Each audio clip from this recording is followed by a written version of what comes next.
física e o cotidiano. Agora você vai entender como age a natureza em volta de você. Teorizando, experimentando, aplicando. Não tem como você não compreender. Velocidade, astronomia, relatividade, quantidade, energia, eletricidade, medidas, tamanhos, imagens e sons, em todas as cores, em todos os tons. Deciframos o universo de A a Z. Isso tudo feito pra você. A física e o cotidiano. O que é o universo? Tempo e espaço, movimento e energia, força e gravidade. Partículas, seres animados e inanimados, mundos, sonhos e estrelas, nascem, vivem e morrem. Mas afinal, qual a real compreensão que nós temos do universo? Os primeiros ensinamentos vieram do céu, revelando a vida. A observação do céu ensinou ao homem primitivo o poder da lua sobre as marés. Ensinou o momento certo de plantar e colher. O fascínio pelos mistérios do céu chegaria até os gregos. Especialistas em geometria consideravam a circunferência um símbolo da perfeição. No princípio, os gregos imaginavam que as estrelas, os planetas e a lua se moviam em círculos divinos, livres de qualquer ação. Até que em 140 d.C., um astrônomo grego chamado Cláudio Ptolomeu encontrou um meio de entender o estranho comportamento dos astros e ainda prever a posição dos planetas no céu. Ptolomeu era um cientista inquieto. Estudioso da matemática, da física e da geografia, aperfeiçoou um sistema que colocava a Terra no centro do universo. O Sol e todos os planetas giravam em torno dela. O sistema recebeu o nome de geocêntrico. O sistema de Ptolomeu admitia que cada esfera planetária descrevia uma pequena órbita circular, cujo centro descrevia outra órbita maior em torno da Terra. Essas pequenas órbitas circulares, ou pequenos ciclos, foram chamados de epiciclos. Esse modelo explicava o aparente movimento retrógrado dos planetas quando avançam e depois recuam suas trajetórias no céu. Embora basicamente errado, ele foi um sucesso porque permitia previsões que se confirmavam na orientação das grandes navegações. Mesmo sofrendo reajustes a cada nova descoberta, o sistema geocêntrico de Ptolomeu sobreviveu por 1.400 anos, guiando a filosofia, a ciência e a religião.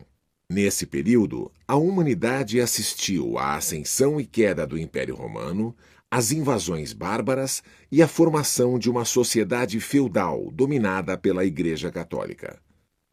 Até que no século XVI, em pleno renascimento cultural na Europa, as ideias de um padre nascido na Polônia iriam revolucionar a astronomia e incomodar a própria Igreja Católica.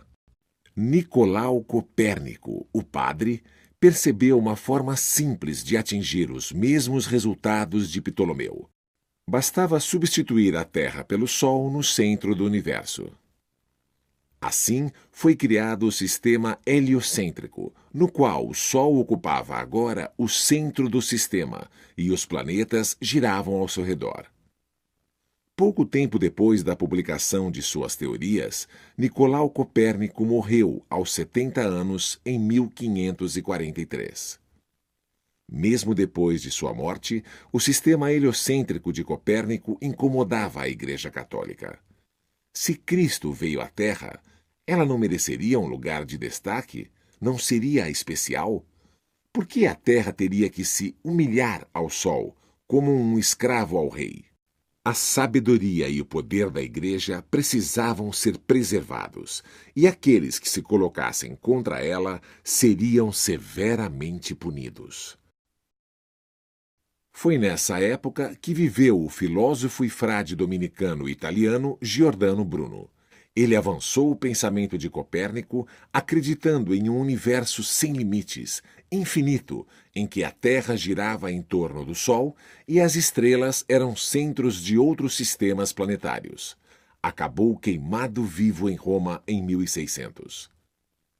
Pouco tempo depois, um jovem italiano estudante de medicina na Universidade de Pisa descobria a física e a matemática. Era Galileu Galilei.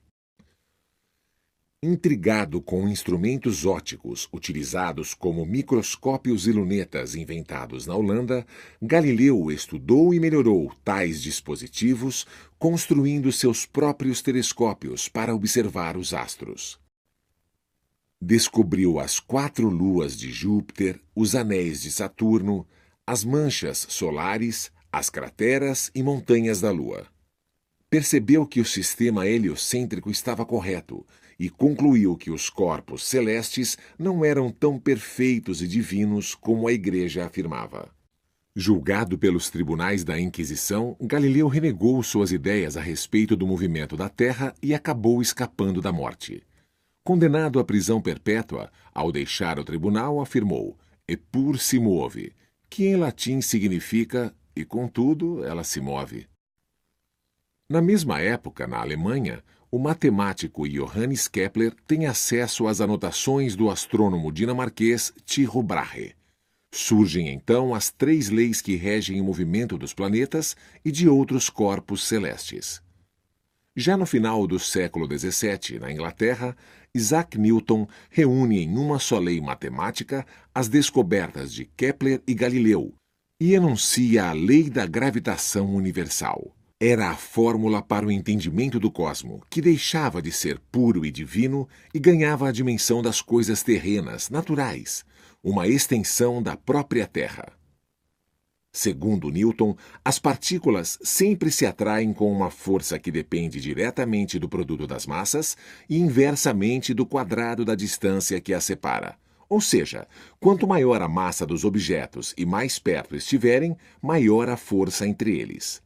Essa atração garante estabilidade e evolução ao universo, sendo a força gravitacional a causa da movimentação dos planetas. Mas não seria apenas isso, concluiu o cientista Albert Einstein já na primeira parte do século XX. Ganhador do Prêmio Nobel de Física e pai de uma das maiores construções intelectuais da humanidade, Einstein destacou uma nova causa para o movimento dos planetas: a deformação do próprio espaço-tempo. Nós conhecemos a primeira lei de Newton, ou princípio da inércia. Livres, os corpos seguem em velocidade constante e em linha reta. Porém, surgem as mudanças no espaço plano e o percurso já não é mais o mesmo. Trajetórias retilíneas passam a ser curvilíneas pela simples deformação do espaço.